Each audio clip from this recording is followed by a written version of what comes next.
Welcome to The Explainer.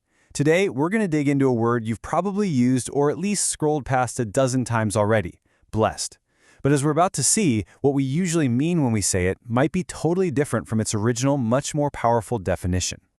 You know the hashtag, right? Hashtag blessed. It's the go-to caption for that perfect vacation photo, a brand new car, maybe even just a really good cup of coffee.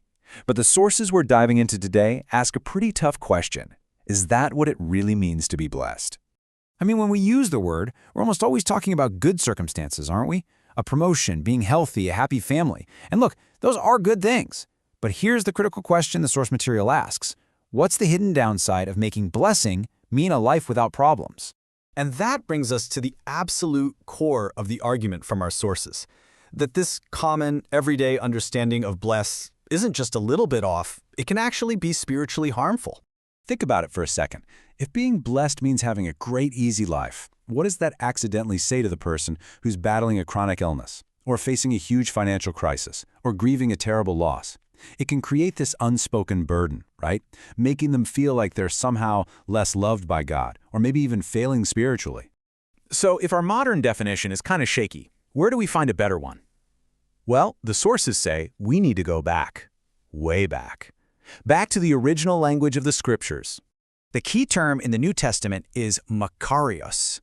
And check out the definition here. It's a state of flourishing that's rooted in divine favor, not necessarily in your circumstances. It's all about where you stand with God, completely separate from what's happening in your day-to-day life. And this verse just nails it. When the Apostle Paul wants to explain what it means to be truly blessed, this is the verse he pulls from the Psalms. And notice, it has nothing to do with health or money. It's all about forgiveness.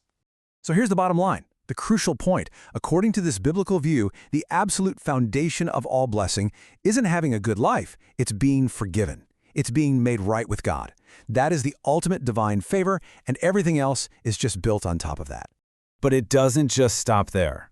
See, once forgiveness is the starting point, the whole idea of blessing starts to expand in some really surprising ways. It becomes about our relationship with God, and even, believe it or not, about our suffering. The Psalms are just packed with this idea. The blessed person isn't the one with the most stuff. It's the one who trusts God, who finds real joy in His ways, who respects Him, and who is even disciplined by Him. Blessing is about being close to God Himself. Okay, and this is where this whole reframing gets really, really tough for our modern minds. I mean, the idea of trusting and delighting in God, that makes sense. But connecting blessing to suffering? Wait, what? How does that even work? Well, the New Testament is incredibly direct about this. James doesn't say, "Blessed is the man who gets to avoid all trials." No, he says the blessing is found in staying strong under the trial, because it's that perseverance that leads to the ultimate reward. The source material really brings this home with a story of a friend who was enduring just immense hardship. And yet, this person is called blessed. Why? Not because they were enjoying the pain, of course not, but because through it all, their hope had become anchored in something eternal, something that couldn't be shaken. And this is a really important clarification. We have to be super clear. The pain itself is not good. Suffering is not the blessing.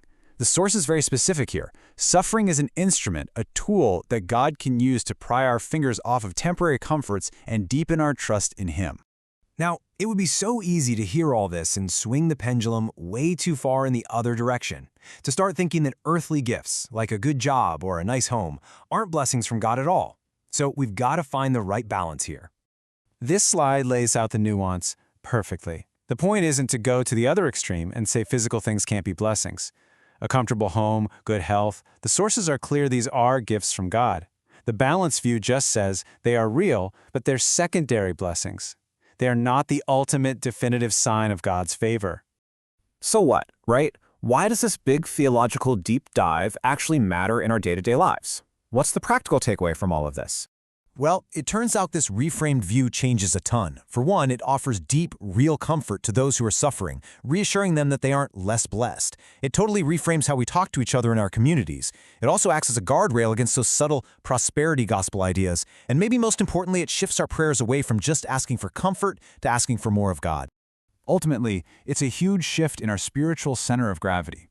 We stop defining what it means to be blessed by our level of personal comfort, and we start defining it by the reality of our relationship and our reconciliation with God.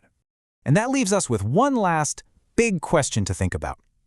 What if our entire search for blessings has been focused on the gifts, when the greatest blessing of all has always been the giver himself?